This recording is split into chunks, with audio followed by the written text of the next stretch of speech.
Welcome to Talk of the Town. I'm your host, Ellen Barrett. Thank you so much for joining us today.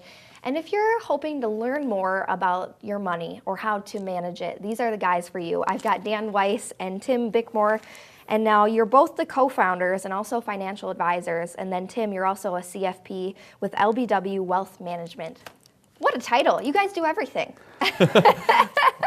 We try, I guess. Very impressive. Thank you guys so much for being with us today. Thank you for having us. Yeah, thank you. And how was LBW founded? Really, we founded LBW, it's very simple because we wanted to help people. I know that's very cliche, but that's really our objective going forward, not just today, but in the next 20, 30 years, really. I love that. And simple and, I think a great vision. Yeah. Yeah, we're all, there's actually a third partner too, the L.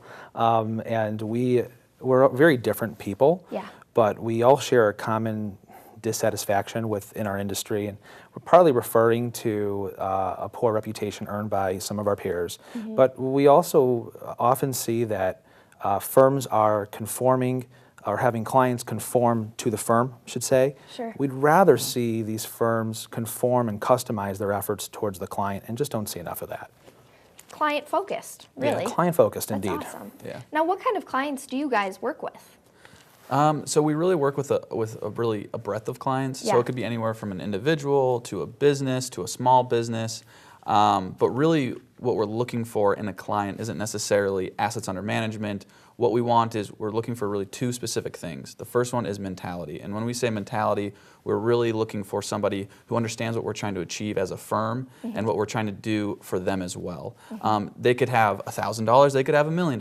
It doesn't necessarily matter to us. We want to enjoy working with our clients because we do spend a lot of time with them. And so that's probably the number one driving goal for us to bring on a client. And personality becomes obviously very important there Yes. too. If we intend to spend more time, more labor with our clients, we honestly need to like our clients. Right. Yep. And we hope that that's a mutual feeling as well Right. too. So there's that. And I guess I probably should add too that we're not the right fit for everybody. Yeah. We really kind of need to evaluate if it's warranted to pay us. Yeah. And we're very transparent and honest about helping a client decide whether or not we're the fit. I love that, and because I know you guys mentioned this in the beginning, but I think people kind of have an idea of what they think of when it comes to wealth management. And I mean, you guys are so cool, down to earth, really focused on the client and helping both parties grow, which I think is just really cool. And like you said, transparency is really important. And you guys provide quite a few different services, is that right? That is true, yep. So the three core services that we provide are financial planning, estate planning or estate education, and then value-based investment management.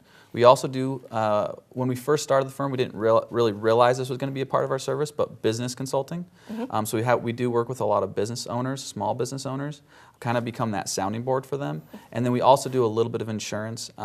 Mostly that's in Dan's realm. That's where he kind of leads in the firm. But those three core services are what is really what we provide. Our overall efforts are really to provide financial education, to be educators, to be leaders in the community, and not be there to sell financial products and services. Right. Which I think in the topic of finances, there is really a lack of education, and there's a really big divide. So that's really cool that you guys are focused on bridging that gap. Thank you. Yeah, thank you. And would you say that's kind of one of your goals as a firm? Really, our biggest goal is to transform the perception of wealth management. Yeah. And as Dan says very often, wealth development. So a lot of people talk about wealth management. People will get scared because they say, oh, I don't have wealth. And all of our answer is, you don't necessarily. We never said you had to have wealth because everyone's developing it. Somebody with $1,000 developing wealth to somebody who's trying to prepare for the next generation who has millions of dollars. We're always trying to continuously develop it going forward. And like Dan mentioned earlier, our industry's earned a tarnished reputation, and we want to transform that perception of it's not always that bad and it can be good. And we want to change the industry from that aspect. That's one of our big goals. Yeah, we're determining our success really based off of the next 10, 20, 30 years.